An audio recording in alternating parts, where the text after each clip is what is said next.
capítulo 17, culto de missões. Estou muito feliz que minha irmã está ali.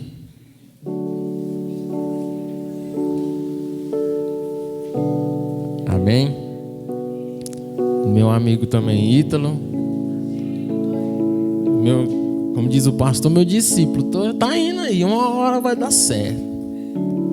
Amém. Agradecer a irmã Cristiane também. 1 Reis, capítulo 17, versículo 14. Irmã Cristiane que mandou mensagem para minha esposa e ela já respondeu, irmãos. Nem me perguntou. Então já sabe a dica, né? Já fala com ela que ela já tá bom, tá tudo certo. Amém?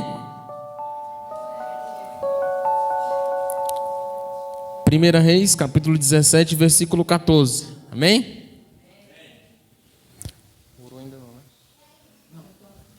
A palavra do Senhor diz assim: porque assim diz o Senhor, Deus de Israel: a farinha da panela não se acabará, e o azeite da botija não faltará, até o dia que o Senhor dê chuva sobre a terra. Amém? Vamos estar orando. Senhor, meu Deus e meu Pai, queremos te agradecer, meu Pai, por essa oportunidade de estarmos aqui. Pai, em nome de Jesus, nos dá sabedoria e entendimento da Tua palavra, para que possamos sair daqui cheios, meu Pai, da Tua palavra, cheios da Tua presença. Pai, em nome de Jesus, que não seja, meu Pai, uma palestra qualquer, mas que tenha intervenção, meu Pai, do Teu Espírito Santo sobre o coração de cada um, e que possamos sair daqui, meu Pai, absorvendo tudo aquilo que o Senhor tem para nós nessa noite. Declaramos total dependência do Senhor, porque sem Ti nós não somos nada. E assim eu te peço e te agradeço em nome de Jesus. Amém. Pode se assentar.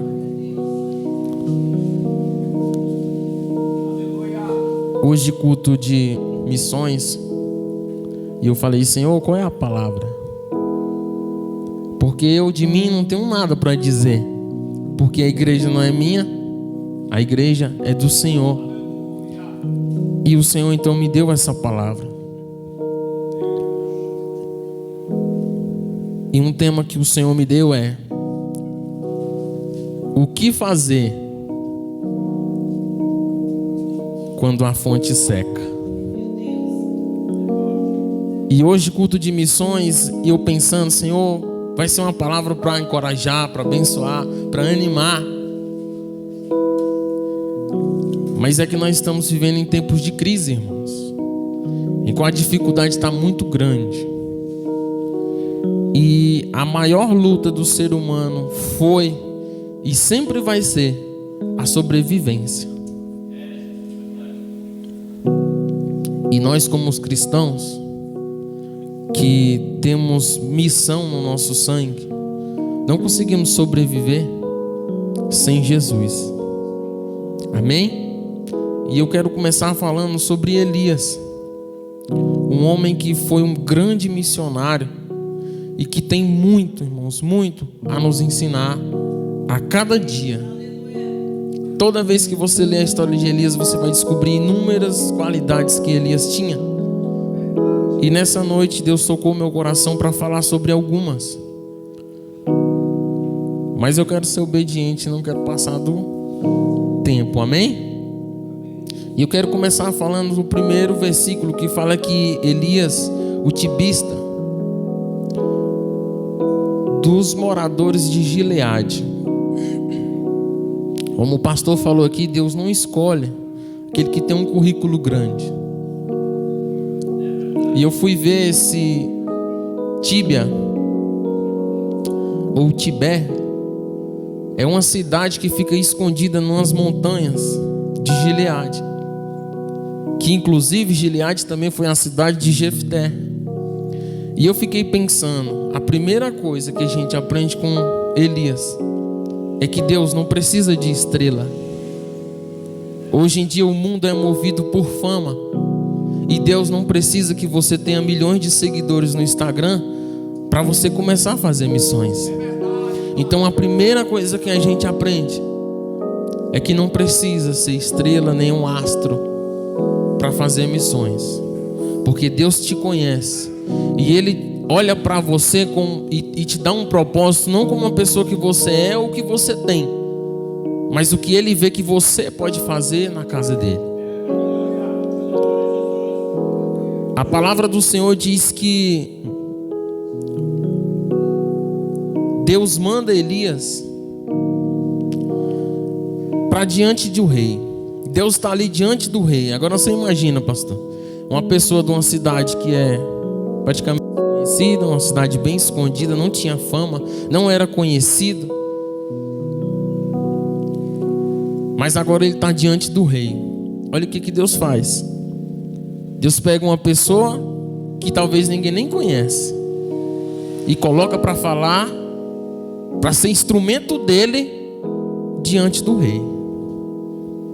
Então Deus pega o pequeno e coloca diante do rei. Para quê? Para ser aplaudido, irmãos. Para ser instrumento de Deus. Então Elias está ali de frente ao rei, para ser instrumento de Deus e para falar: o Deus vivo me mandou aqui, e segundo a minha palavra não irá cair nem chuva e nem orvalho. E a palavra do Senhor diz que então Deus manda ele sair dali e ir para onde? O deserto. Agora se põe no lugar de Elias. Levanta a mão aqui, quem quer ir para o deserto? Ninguém, irmãos. Porque o deserto para a gente é visto como um lugar de humilhação, é visto como um lugar de luta, um lugar de prova. Ninguém quer ir para o deserto. Mas Deus manda ele ir para onde? Para o deserto. Quer ver outra coisa que a gente aprende com Elias? Não queira ser astro. Deus vai te colocar exatamente onde Ele quer. Mas tem que ser uma pessoa obediente. Então Deus fala para Elias, para ele ir e ficar na beira do riacho. E a Bíblia diz que Deus fala: eu vou mandar uns corvos te alimentar. E se você for analisar o animal, o corvo, ele é um animal que pode se dizer assim, ele é muito egoísta, irmãos. Não é um animal que se divide as coisas. Pelo contrário, né? Começou esse negócio de espantalho nas roças de milho, porque os corvos iam lá e destruíam tudo. Agora você imagina o corvo pegar alimento e levar para o servo de Deus. Sabe o que eu vejo aqui? Que as coisas de Deus não são naturais, elas são sempre sobrenaturais. E às vezes a gente quer que aconteça do nosso jeito e no tempo nosso. Hoje eu estou precisando disso, Deus, estou precisando disso. Ele sabe que você precisa, só que não é no nosso tempo, é no tempo de Deus. E a Bíblia diz que então, todo dia de manhã os corvos levavam alimento, carne e pão, de manhã e no começo da noite. Só que a Bíblia diz no versículo 7: e sucedeu que passados os dias o ribeiro se secou. E foi aqui que Deus me deu o tema. O que fazer quando a fonte seca? Você está no meio do deserto, irmãos. Você precisa no mínimo de água. E o que fazer agora que não tem água? Como se não bastasse simplesmente você estar no deserto e não ter água. Deus está falando com muitas pessoas aqui que talvez você esteja nessa situação. Elias não estava indo contra a vontade de Deus. Elias estava no lugar que Deus mandou e estava do jeito que Deus mandou. E talvez você está se sentindo assim: eu estou aqui, Deus mandou eu estar aqui, foi desse jeito que Deus mandou. E por que a fonte secou? Talvez você está orando pelo seu filho, pelo seu marido, e você quer que ele esteja aqui, mas Deus vai armar uma situação para que isso possa acontecer. E agora, o que fazer quando a fonte seca? Esses dias eu estava ali trabalhando, pastor Romário, e uma das minhas ferramentas principal estragou. Falei assim: amor, minha ferramenta estragou. Aí ela: e agora? Falei assim: não sei. Fui lá, pastor, olhei o saldo dos cartões. Um tinha uma pequena parte, o outro tinha uma pequena parte. Falei assim: irmãos, eu determinei. Falei assim, porque a ferramenta que eu tinha, o irmão Jefferson conhece de ferramenta, era uma ferramenta de amador. E muitos anos ela me serviu. Falei: agora eu quero uma ferramenta profissional. E eu vi o valor, pastor Romário, faltava R$100. Faltava R$100. E eu falei para a irmã Fagner assim, eu falei assim: amor, tá faltando R$100. Eu lembro que eu fechei os olhos e falei assim: Senhor, e agora eu preciso de R$100. Pronto, irmãos, não falei mais nada. Porque às vezes a gente dobra o joelho com o pensamento em tantas coisas, pastor. E a gente começa a conversar com Deus, mas a nossa cabeça não está em Deus. E às vezes, irmão Luciano, a gente só fecha o olho. A sinceridade é tão grande do nosso coração que em poucas palavras Deus já entendeu e escutou e preparou tudo. E eu lembro que era 10h30 da noite, bateram no portão. E eu já tinha até esquecido da ferramenta. Bateu no portão, fui lá fora. E era um cliente, ele falou assim: eu estava fazendo um orçamento lá em casa. Hein? Do nada eu falei assim: moça, eu vou lá. Porque para quem não entende, né? Uma coisa falou para ele. Uma coisa me falou, eu senti uma coisa assim, eu vim aqui.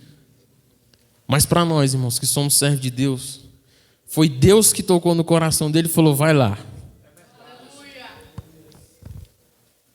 E aí ele chegou ali, bateu no portão e falou assim: aquele orçamento lá é porque eu estou meio sem dinheiro, mas eu pensei o seguinte, tem uma proposta para te dar. Falei: pode falar. Ele falou assim: eu vou te pagando aos poucos, e aí quando eu terminar de te pagar, você começa a fazer. Falei: tá bom. Aí ele falou: então tá aqui, R$100. Falei assim: glória a Deus, é benção. E eu lembro que eu falei desse jeito: é benção. Aí ele: oxe, é benção? Eu falei: é benção. É benção de Deus, que eu estava precisando exatamente R$100. Ele: moço, eu estava lá em casa, eu senti uma coisa assim. Eu falei: eu vou lá. Eu falei: é benção. Foi Deus que mandou você vir aqui. Então, irmãos, quando a fonte seca, não tem para onde correr. É Deus. E muita gente tem sucumbido na fé, porque na hora da dificuldade, ao invés de continuar no lugar que Deus mandou, do jeito que Deus mandou, se apavora e quer pular do barco, irmãos. O que fazer quando a fonte seca? Permaneça na presença de Deus. Faça como o rei Davi. Eu posso perder tudo, mas não tira a tua presença de mim, não. Porque tem um ditado aí no mundo, pastor Antônio, que quando alguém é roubado, a pessoa já fala: entrega tudo. O que importa é a sua vida. Depois você consegue outro, consegue de novo. E no mundo espiritual é assim. Não fique com medo de perder nada, não, irmãos. Fique com medo de perder a presença de Deus, porque com a presença de Deus nós podemos todas as coisas. O nosso Deus é grande e é maravilhoso. Então Deus manda ele ir até Serepta, onde tem uma viúva. E o que eu acho lindo, irmãos, que as coisas de Deus, ela nunca vai ser do jeito que a gente imagina. Porque aos nossos olhos, ele saiu daqui do deserto, a fonte acabou, os animais estavam trazendo comida para ele, agora ele vai para um palácio. Porque ele está na direção de Deus. A gente pensa assim: agora eu vou para um lugar bom, já saí dessa prova, eu vou para outra. Agora só vitória. E a Bíblia diz que Deus manda ele ir para a casa de uma viúva. E quando ele chega lá, irmão Jefferson, eu acho que se fosse um de nós ia falar assim: eu não vou servir a Deus, não. Eu já saí dali, do deserto. eu venho para cá. Essa mulher não tem comida nem para ela, imagina para mim. A Bíblia diz que ele encontra aquela mulher colhendo graveto. E ele fala assim: assim diz o Senhor, traz um bocado de pão, um punhado. A Bíblia diz um punhado.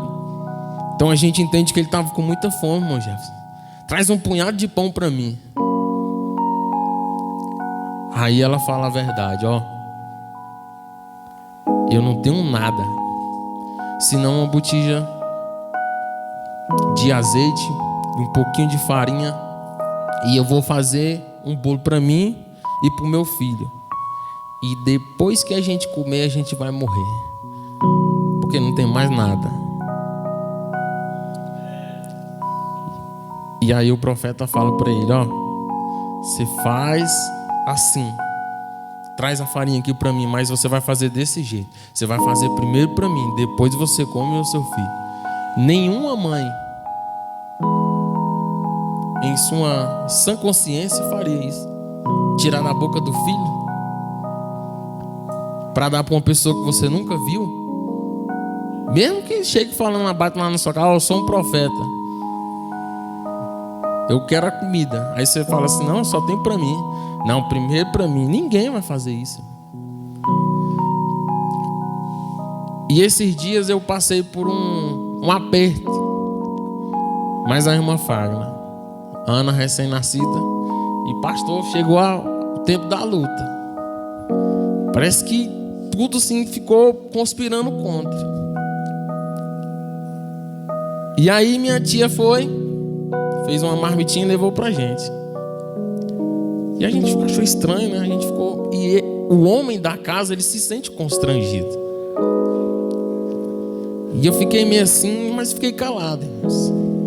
Porque às vezes a gente vai na ignorância, irmã Conceição. Não quero, não precisa, ninguém está precisando disso. A gente vai na ignorância.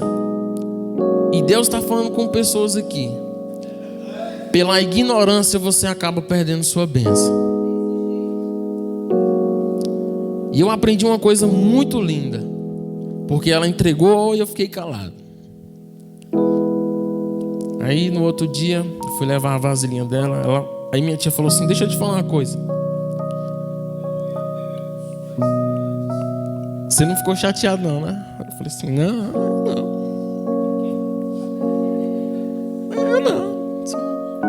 Fiquei não. E ela falou assim: não, pois é, porque era a única mistura que eu tinha.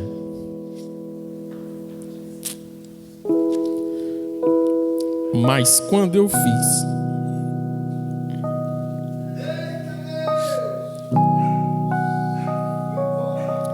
que eu levei para você, eu senti um alívio muito grande.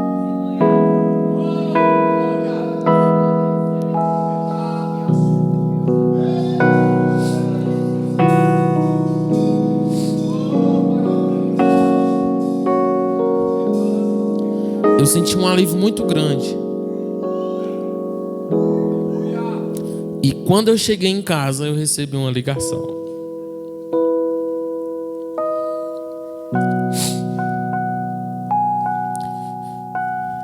E eu recebi a ligação e minha irmã pediu para eu ir na casa dela. E eu fui. E quando chegou lá, ela me deu tanta carne que eu vou abrir aqui para você ver. Ela abriu o congelador, pastor, as carnes caiu. E ela falou bem assim: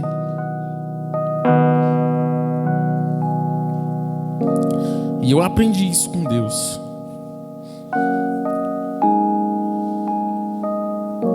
Humildade não é você pensar menos de si, mas é você pensar menos em si. E quando você é humilde o suficiente para ser abençoado, automaticamente Jesus abençoa quem está te abençoando.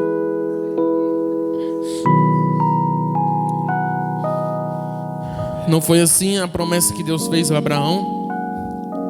Abençoarei os que te abençoam e amaldiçoarei os que te amaldiçoam. Então tenha humildade suficiente para ser abençoado por alguém. Porque talvez sem você saber, só por você ser abençoado, você está sendo abençoador de alguém. E assim aconteceu com essa mulher. Ela fez o que aquele homem falou. E Deus abençoou. A Bíblia diz no versículo 14: porque assim diz o Senhor, Deus de Israel: a farinha na panela não se acabará, e o azeite na botija não faltará, até o dia que o Senhor dê chuva sobre a terra. Então eu entendo, irmão Thalita, que não importa a situação que esteja acontecendo, pode não ter chuva, pode não ter dinheiro, pode não ter emprego, pode não ter nada, mas se Deus prometeu e falou, Ele é fiel para cumprir.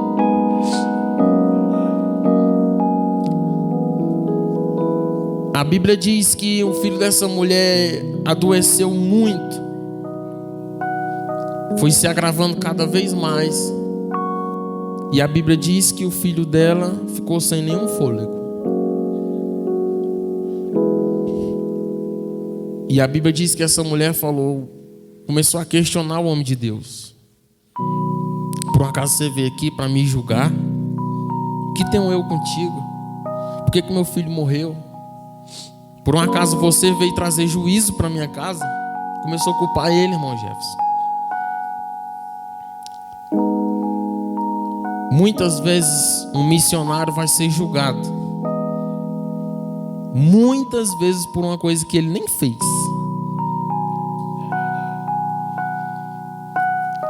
Mas a Bíblia diz que Eliseu não fica debatendo, irmão Jefferson. Porque se fosse um de nós ia falar assim: não fui eu, não tenho nada a ver com isso. Por que você está me acusando? A Bíblia diz que ele pega o menino nos braços e leva para onde? Para o quarto dele. E eu, irmãos, eu sou muito, a irmã Fagner sabe que eu sou muito chato com o quarto. Eu não sei você, mas no meu pensamento, se o seu quarto é bagunçado, sua vida também. Porque o nosso quarto é o nosso lugar de oração. A Bíblia diz: entra no teu quarto, fecha o quê? A porta. É um lugar de intimidade, você com Deus. Quando eu me converti, pastor, eu tive uma experiência muito grande com Deus. Eu até falei para o Senhor. Eu sonhei, irmãos, que do jeito que eu estava, alguém sentou na cama. E eu senti alguém sentando na cama. Só que no sonho, quando ele é espiritual, você não consegue falar, você não consegue se mexer, você não consegue abrir o olho. E você fica ali meio que, só gemendo. Você não consegue abrir a boca, você não consegue falar nada. E aí, irmãos, eu senti que essa pessoa levantou rápido, pastor. Sentou devagar, levantou rápido. E de repente eu senti como se alguém estivesse em pé. Um pé aqui e outro aqui em mim, em cima da cama. Que quando você fica em pé, a cama afunda muito, porque o peso está só num lugar. E eu senti que tinha alguém em pé em cima de mim. E de repente eu vi o céu se abrindo. E eu vi muitas estrelas e vi um senhor lá no céu. Um homem bem velhinho. E quando eu queria mais ver o rosto assim, eu senti que alguém triscou no meu joelho, pastor. E eu acordei. No quarto, irmãos. O quarto é um lugar de oração. A Bíblia diz que Eliseu ora por esse menino, pede para Deus que a alma dele volte, e a Bíblia diz que ele reviveu. A Bíblia diz que Elias entrega para ele, para a viúva, o filho dela, e olha a felicidade daquela viúva. Tinha perdido o seu filho, mas Deus o trouxe de volta. Então fez ela saber que Elias era realmente um homem de Deus. E o que nos faz ser um servo, um homem ou uma mulher de Deus, é as nossas atitudes quando a gente recebe uma calúnia, uma crítica, e a nossa reação de fazer com que nós diminuamos e Deus cresça. Porque o que ele fez aqui, homem nenhum poderia fazer, se não fosse o próprio Deus, porque ele que dá e que tira a vida. Então outra coisa que eu aprendo, quando você ajuda um homem de Deus, ainda que você parece que perdeu tudo, como seu filho, mas Deus traz de volta. Porque fazer a obra de Deus é o melhor investimento que a gente pode fazer. Você nunca vai perder, irmão, se você estiver investindo em Deus. E eu estava vindo no caminho e Deus falou no meu coração, irmã Cristiane, para eu te falar assim: às vezes as pessoas olham pra gente como se a gente não tivesse nada, sabe? Mas Deus manda te dizer que lá no céu tu vai ser recompensada.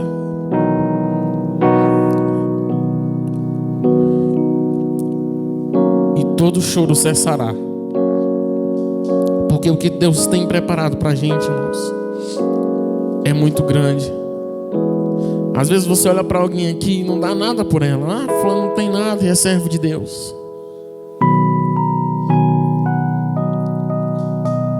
Mas o que Deus tem preparado para aqueles que o amam, irmãos, é tão grande que o coração do homem nunca vai poder imaginar. E para finalizar, eu vou dizer Romanos capítulo 8. Romanos 28, capítulo 8.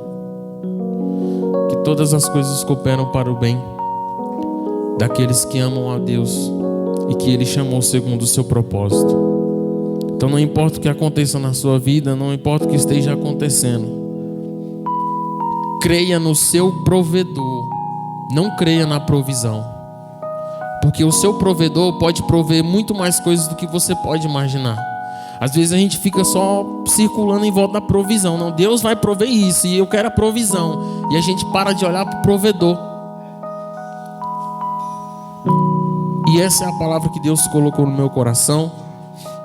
Que os irmãos permaneçam firmes e constantes, sempre abundantes na obra do Senhor, porque o trabalho do Senhor não é em vão. Amém? E eu agradeço a oportunidade, em nome de Jesus.